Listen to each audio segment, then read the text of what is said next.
We'll list off the parts here for you to follow, and we'll connect it a little bit later on to the software and configure it. The total cost is about $400, a little bit less, and it also depends on where you get the parts. All the parts used in this are compatible and fit together well. Compatibility you can check if you're looking for different parts online. Just Google a compatibility calculator. Ready to get started? Let's go. Here we are, finally at the computer build. Exciting, right? You might see a little cup on here. That's where I'm keeping some of the screws. You'll notice that some of these parts come in these weird plastic bags, and that's to help prevent it being damaged with any sort of static electrical shock. You never want to set your motherboard directly onto the very floor of a case, and all of these components are compatible to the Mini ITX form factor. Now, let's just talk about the pieces we have in front of us. You saw our Silverstone case. We have our anti-static and small Phillips head screwdriver, the pieces that came in this case. We also have our graphics card, our RX 550, our memory, which is here, RAM, very small RAM, 4 gigabytes, Pico PSU or Pico power supply, the plate, and it goes sort of down here. Our motherboard, SATA cables, so you don't need additional SATA cables. So let's start with our case from the back, and I've already removed some screws on the back. There we go. Next, I'm going to disassemble the hard drive cover, which I've already done by taking off some screws on the top and some screws on the side. So take this out and remove those pieces. And then you can see inside our case, fan here, as well as some connector cables for all of the USB drives, the microphone jack, the headphone jack, the power button, etc. We have pre-built risers into our case that we're going to set the motherboard on top of. We are going to connect our anti-static bracelet, take the motherboard out of its anti-static packaging, and take a look at the ports on the back side. You saw the CPU heatsink there, it's passive. There's our PCI 16 slot, which lines up with these grates. There's the front of the case, there's the back of the case, and we're going to set the motherboard on top of these 4 risers, which align with the screw holes on the motherboard. It helps you orient the motherboard, but just so you know, that 24-pin connection for the power supply faces the front. The ports face the back, where this faceplate will go that came with our motherboard. Make sure to pre-drill the hole for the external jack for the power supply before you clip it into place, and it just sort of slides into place.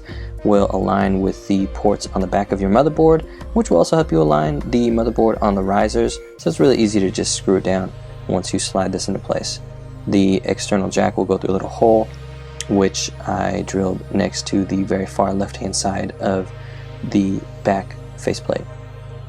You can see me pushing it into place. Now I'm going to screw it in, and we're going to go from there. You also see that I connected the power supply already to the motherboard. I did things a little out of order just so that you could see where the power supply went to orient the motherboard. So there you have it. There's a faceplate. You can see the external jack hole. Now it's time for the SSD, and the 2.5 inch has some guide rails inside it that will help you align the SSD. There's also some screw holes. Some are inset, and it slides right in there and lines up with those screw holes. There's screw holes already in the SSD as well. Here's another angle for it, and again, those screws might be inset or they might be right up against the surface on the opposite side of this 2.5 inch SSD casing. So screw it in. There's the ones right up on the surface. There are some connections for the power and the SATA cable, which we'll see connected in just a moment, and the 2 prongs face the front of the case.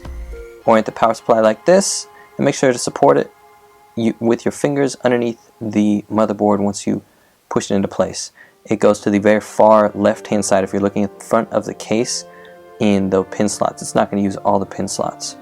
Then you can connect the external jack through the back face panel and cinch it down with the nut and lock washer. There it is. Now the rest of the connections line up with some pins on the motherboard, and there's a lot of little pins. Some of them are really obvious because they correspond with the number of holes on these connections, but you can also look at the motherboard instructional manual to tell you where some of these things go. If you want to know more or in detail about where they go, I did also outline that in the ebook, so it's really easy to follow, and I highlighted where each one of these and gave you kind of a close-up shot, like where we can put the CPU fan, as you see here, in 2 different spots.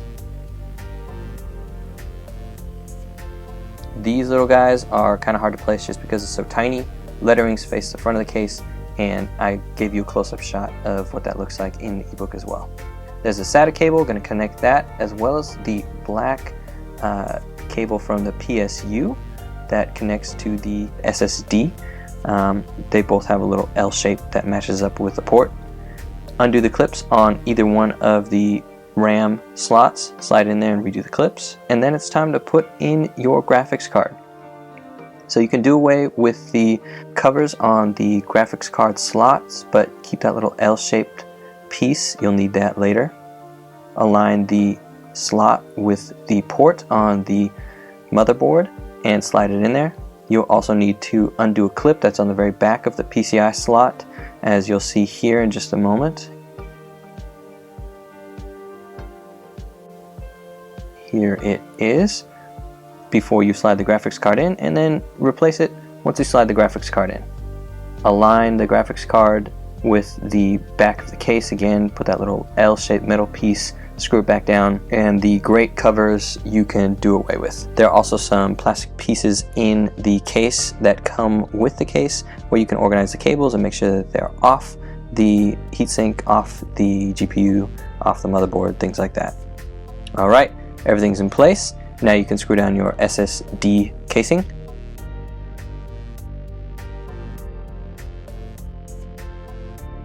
And it is time to put the back case on. Again, you can do away with these 2 pieces, the 3.5 inch and the back grate covers you can do away with.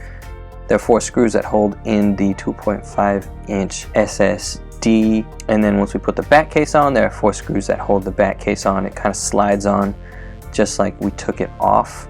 There you go. Okay, the last thing that we're going to do is put the rubber risers on the very bottom of the case. And once we do that, then it's time to boot it up and see if it's going to work. So let's check it out. Okay, it works.